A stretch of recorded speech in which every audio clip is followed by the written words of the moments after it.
Algebra 1, Unit 6, Lesson 2, Quadratic Properties and Improved Graphs. So we want to look at the function and be able to graph the quadratic function, but we're going to improve it over what we did the last time. And we'll just recall that for a quadratic function, y equals x squared, remember that it has these various properties. We can put any number into the x squared, so the domain is all reals. The range, well, when you square something, the answer is always positive, so the range are non-negative values, y is bigger than or equal to 0, and that's why the entire graph is above or touching the x-axis. This is a decreasing function until you get to 0, and then it's increasing again for the values bigger than 0. It's positive for all x is not equal to 0, and there aren't any negative values. It has a minimum of y equals 0 when x equals 0, and it's symmetric across the y-axis. All quadratic functions are transformations of this, which we can see from the vertex form, because that is a times the function. We're putting the x minus h in where that square is, and then adding k. So this does what? We know that when we have here, this will shift h units to the right. If it's a minus 3, that would shift 3 to the right. If it's a plus 3, it will shift 3 to the left. And then the plus k will shift either up or down. If that's a positive number, it will go up. If it's negative, it will go down. And this a is a vertical stretch or shrink. Again, we don't look at the positive or negative for it. If it's a positive 1/2, that's a vertical shrink of a half. If it's a minus a half, it's still a vertical shrink of a half, but it also has a reflection across the x-axis, and then it will open downwards instead of upwards. This transformation is simply the vertex form of that graph. And I'll recall that we said before, if you go 1 away, you would normally go 1, but we're now going to stretch that by a. So we would multiply by a. If we went 2 away, we'd normally move up 4 for the basic graph. So we now need to move 4a. 3 away, 3 squared is 9, so we would normally move 9 up. But now we're going to move either 9a, a being up or down. If it's positive, it goes up. If it's negative, it goes down.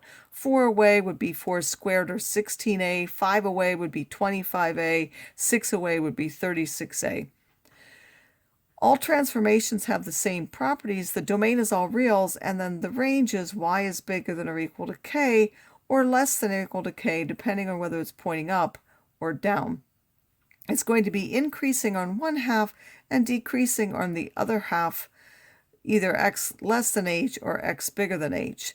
The minimum occurs at x equals h, and it will be the y equals k value.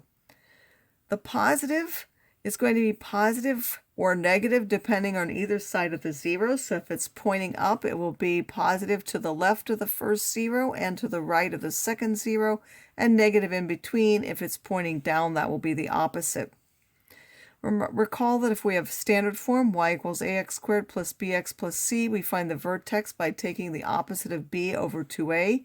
For the h value, for the vertex form, we simply read h from the graph, and factored form, it's the midpoint of the zeros. For the k value, we simply read it from this form. For the others, we're going to calculate this is our x value, so we simply put it into x to find the y or k value. That's true for both factored and standard form. Factored form doesn't always exist. The other two always do.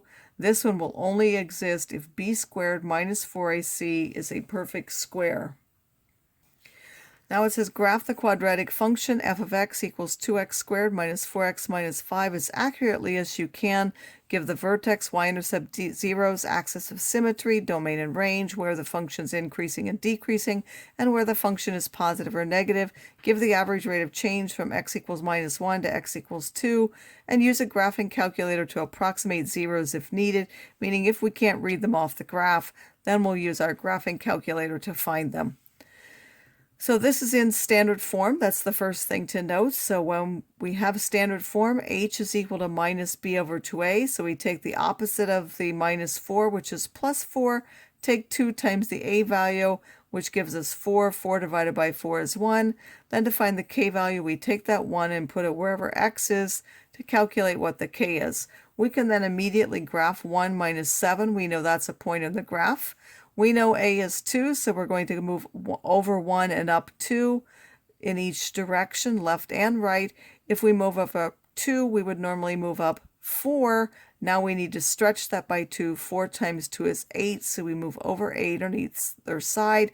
If we move over 3 from the vertex, we would move 9 normally. Now we're going to move 9 times 2 or 18, and that goes just off of our graph here. The vertex, as I've said, is 1 minus 7. We can see that the y-intercept is minus 5.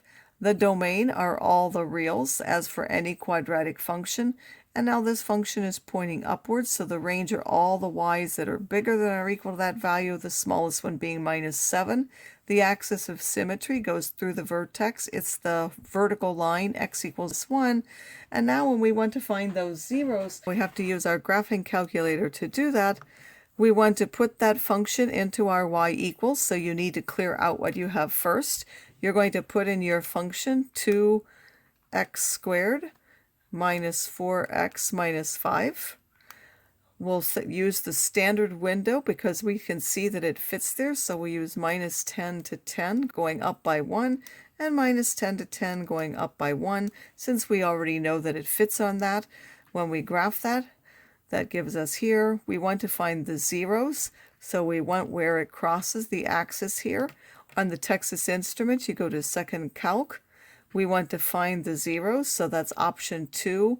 We need to be left of the 0. Left of the 0 here. Here's the 0. Left means up and right means down, so I need to move the cursor along here first so that it's above.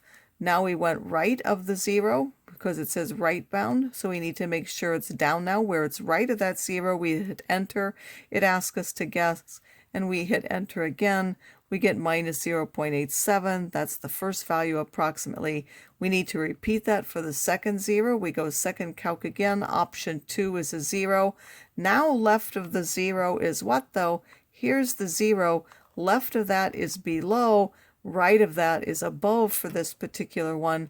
So when we move to this 0, this one we need to be below for the left bound. And now we need to move above the x-axis for the right one. We're asking it to guess, meaning the 0 is in between those two lines. We hit enter, and it finds our second value of 2.87. This function is now decreasing until you get to an x value of 1, and then it's increasing for the values that are bigger than 1. The zeros here are minus 0.87 and 2.87, so it is positive to the left of this value, and it is positive to the right of the other value. And then it is negative in between there, so it's negative between those two values. The average rate of change, again, remember you take the f value at 2 and the f value at minus 1. If we go to 2, this is at minus 1. And if we go to minus 1, it's at 1. So we take minus 5 minus that 1, and then we're dividing by the change in the x's. From this point to this point, it has a change of 3. If we calculate, that's minus 2. So y decreased from here to here by an average of 2 units for a 1 unit increase in x. Now we have a graphed quadratic. From the graphed quadratic, we want to give the vertex the value of a, the y-intercept, the zeros, the axis of symmetry, domain and range, where the function is increasing and decreasing, and where it's positive or negative, and then write it in whatever forms we can if possible. So we can see that the vertex is that minus 3, 8. If we go over 1, we only went down a half, where it looks like a half. We can check that again. If we go over 2, we would normally go down 4, but instead we only went half of that. Because we went down, it's a minus 1/2. The y-intercept is now at 3.5. The domain, as for all quadratics, is all reals. This has a maximum now of 8, so y is less than or equal to 8 for the entire function. The axis of symmetry is the vertical line that goes through the vertex, so that's x equals minus 3. This is now increasing to the left of that minus 3, so that's less than minus 3, and decreasing to the right of that minus 3, so that's bigger than minus 3. The zeros are minus 7 and 1, so this is now negative for the x's which are left of minus 7, and it's also negative for the right of 1, and then it's positive in between those two zeros. The vertex form is y is equal to a is minus 1/2. we're going to take an x and subtract the h value, which is a plus 3, and then we're going to add the k value on at the end, remembering to square the x minus h. And then factored form is just the two zeros. We subtract a minus 7, which is a plus 7, and subtract a 1, giving me x minus 1. There are our two factors, and then we have to put a out in the front. A is equal to minus 1/2.